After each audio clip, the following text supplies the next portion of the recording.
Ano pang sabihin niya? Manawa kayo. Gutom match, guys. Wala na muna na, oh. Timplahan mo na ng kape, uy. Hindi ako nagkakape. Hindi naman ikaw magkakape, kami nila Ate Linda, eh. Hi guys, konnichiwa. Merienda time. Yung buntis na una na magmerienda. Sabi ko magtimpla ng kape, eh hindi naman daw siya nagkakape. Ayos, di ba? Kaya ang inday nyo na naman masipag ang magtitimpla.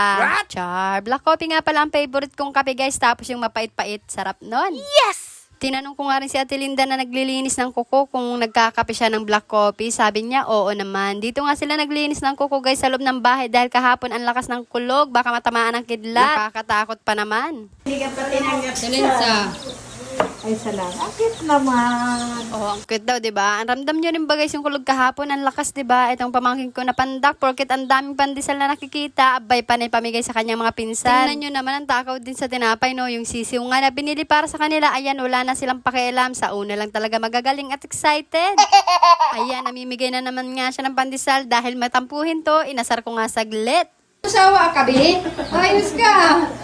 Abdo sawa. Oh, hoy. Tira-tira din pag may time. Hindi mo ito lang niya. Yan na naman yan.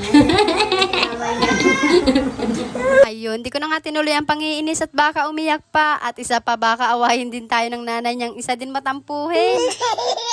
Pa, merienda na. May kape dito. Si Papa nga tinawag namin para magmerienda din. Kaso nauna na palang magmerienda. Si Mama naman nasa taas pa. Ang hilig magtambay sa taas. Napakainit pa naman doon. Tara guys, merienda tayo ng pandesal with mayonnaise. Dinamihan ko na nga yung biniling pandesal dahil madalas talaga bitin talaga ang mga person dito. Lalo si Buntis ay grabe, nakakailan na kaya yun. At ayan na sa wakas, bumaba na rin si Mother. Tinanong ko nga rin kung gusto niya ng kapeng black. Oo naman daw, kaya ang indan nyo agad din nagtimpla. Yes, dapat natin pagsilbihan ang ating mga magulang. Yes! Nagkakagulo nga kami sa kusina. Ayan, si Ate Linda naghugas muna ng kamay dahil naglinis siya ng kuko sa paa para makakain na rin ng pandesal. Oh, Mother, here's your coffee. What? Char. Hi nga daw, sabi ni Ate Linda, guys. Yung pamangkin ko naman nagpaluto ng lakmi dahil hindi nagkakape. Yung ang init-init na panahon, naglalakmi at kape pa, no? Yung camera nga, nilagay ko muna sa baba. Itong dalawa kong pamangkin, abay panay kulit. At ito nga, share ko lang sa inyo guys. Habang nagkikwentuhan kami dyan, itong si Buntis, apakapiko na tampuhin din talaga. Nagbibiro lang kami dyan na itong anak niya na kapag biniro mong pagalitan, magtatampo agad. Sabi ko, parang nanay niya, ang bilis magtampo. Abay, ang dami nang sinasabi, kaya kami tawa ng tawa dyan. Nakita niyo ba yung tsura niya guys kanina? Galit na galit, gusto manakit.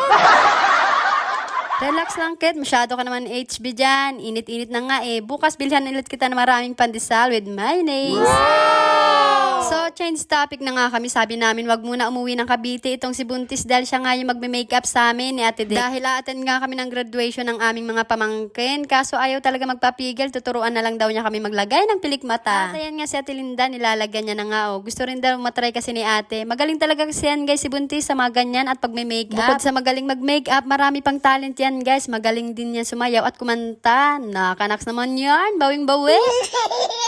Pagkatapos nga magmerienda, tumambay nga muna ako dito sa terrace dahil napakainit. Nagpalit na nga rin ako ng sando at tamang ML muna tayo. Pataas muna ng rank. Sa kabaliktaran, mga nganser pala. Oh no! At bago pa nga matapos itong aking mini vlog guys, don't forget to follow, like, and share. Bye-bye!